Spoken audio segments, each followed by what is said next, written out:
আচ্ছা, আপনিও কি ডব্লিউবিএসএসসি গ্রুপ সি অথবা গ্রুপ ডি পরীক্ষার্থী? প্রতিদিন কি শুধু একটাই প্রশ্ন মাথায় ঘুরছে যে রেজাল্ট কবে বার হবে?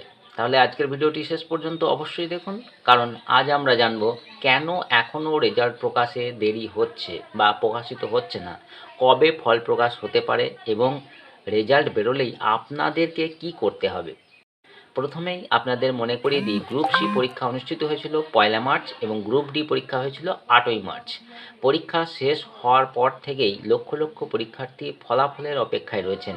অনেকেই সোশ্যাল মিডিয়ায় বিভিন্ন তারিখ দেখতে পাচ্ছেন, কিন্তু প্রশ্ন হচ্ছে, সরকারিভাবে কি কোনো রেজাল্টের তারিখ ঘোষণা করা হয়েছে?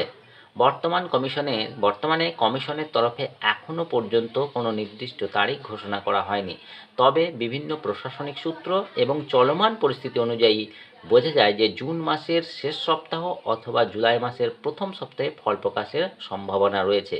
কিন্তু এখানেই আসছে সবচেয়ে বড় প্রশ্ন, যদি সব কিছু প্রস্তুত থাকে তাহলে রেজাল্ট প্রকাশে দেরি হচ্ছে কেন? এই প্রশ্নের উত্তর জানলে আপনারাও অবাক হতে পারেন। প্রথম কারণ, ওএমআর শিট এবং নথিপত্রের ট্রিপল লেয়ার ভেরিফিকেশন চলছে। কমিশন কোনো ভুল বা বিতর্কের ঝুঁকি নিতে চাইছেন না। দ্বিতীয় কারণ হচ্ছে, সম্প্রতি বাজেট পেশ এবং একাধিক প্রশাসনিক ক্যাবিনেট বৈঠকের কারণে সংশ্লিষ্ট দপ্তরের ওপর অতিরিক্ত চাপ সৃষ্টি হয়েছে। এই কারণেই জুলাই মাসের আগে রেজাল্ট প্রকাশের সম্ভাবনা কিছুটা কম বলে মনে করা হচ্ছে। এখন সবচেয়ে গুরুত্বপূর্ণ বিষয়টি শুনুন। অনেকেই ভাবছেন যে ফাইনাল মেরিট লিস্ট বের হলে তারপর আপনি প্রস্তুতি শুরু করবেন, কিন্তু বিশেষজ্ঞের মতে এখন থেকে প্রস্তুতি শুরু করা উচিত। বিশেষ করে গ্রুপ সি পরীক্ষার্থীদের টাইপিং টেস্টের প্রস্তুতি এবং সকল পরীক্ষার্থীদের ইন্টারভিউয়ের প্রস্তুতি শুরু করা অবশ্যই জরুরি।